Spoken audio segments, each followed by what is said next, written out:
How to pray the names of God. Hi, I'm Kevin Jackson, the originator of Ordinary Theologian.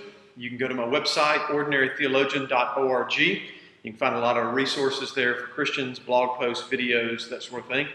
That is specifically for the Christian in mind, is the layperson who attends church and wants to grow and develop spiritually. So ordinarytheologian.org. I'm also the pastor of Grace Baptist Church in Grenada, Mississippi. You can go to our website, gbcgrenada.org, and I'm also the author of the best-selling book, The Prayer of Jesus. And in that book, The Prayer of Jesus, I detail how you can develop your own prayer life step by step.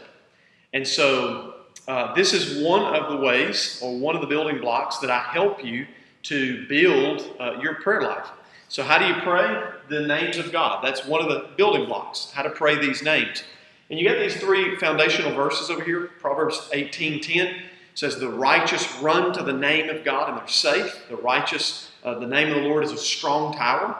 Chapter 20, verse 7 says that some trust in horses and others trust in chariots, but we will trust in the name of the Lord our God. And then you got Psalm 124, which says, our help is in the name of the Lord. The name of the Lord is what God has chosen to tell us about himself. So his names reveal to us who he is and what he does. So his character and his actions are revealed in his names.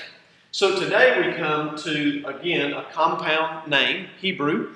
Remember, from right to left, that's how we read Hebrew. Right to left. Here's a compound name. This is the divine name. It's the name that we call Adonai or Jehovah. All right, these are the two names that in English that kind of convey this divine name here. Now, this word here, as you can see, it's a compound. You got the little dash there. This is Nissi. Nissi. All right. Some people say Nissi. All right, Nissi. But what you've got there is Jehovah Nissi, and this means the Lord is my banner. My banner. He is over me. He's my banner.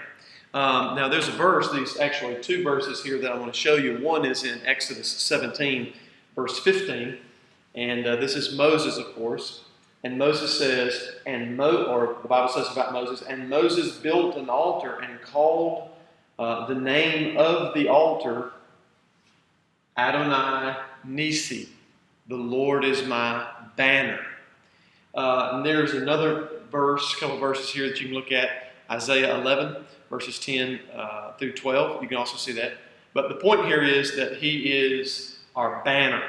Now, how do you pray that? What would be the application of that? Well, first would be that God gives us victory. And this victory, of course, for us as Christians is specifically over these two things, sin and death. God gives us victory. He is our banner. He helps us have victory over the flesh, the devil, and the world. So we all are born into this world, and this world is under the power of sin.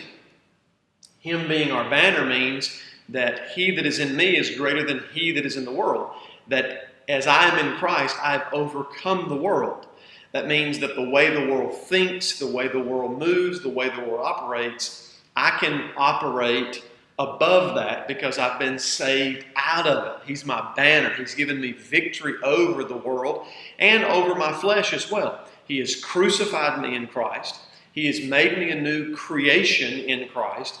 And so even though I still battle with the world because I'm in it, and I still battle the flesh because the flesh is in me, I still battle those things. I can have the victory over these things, and eventually I will overcome death through my resurrection from the dead when Christ returns, or when I pass through death into the eternal inheritance that he's earned for me. Then I defeat the devil. Because sin leads to death. Sin was at the instigation of Satan, and death is the end, the logical end of sin. And so in this way, I have victory. So Paul says it this way in 1 Corinthians. He says, death, where's your sting? Where's your victory? You have no more victory. All right, so the second thing this would tell us is that our battles, all right, are His, capital, His battles. All right, so you're never alone. You're never alone. We're a part of a world that is really a cosmic battle, light and darkness, good and evil. That's what's taking place in the world, and we're couched right here in the middle of it. And in order to redeem us and save us from it, God sent His Son to do the work necessary in His life and His death and His resurrection, redeemed us from this world, from sin and death, which both dominate this world and our existence here. And so now every battle that we have in this world, we've overcome the world. So those battles are His. And so that's what Jehovah Nissi or Adonai Nissi means. So when you're praying this name, you're praying through the victory of Jesus. And you are appropriating the promise of His resurrection and His return. So I hope that you keep praying these names. I hope this has been beneficial for you.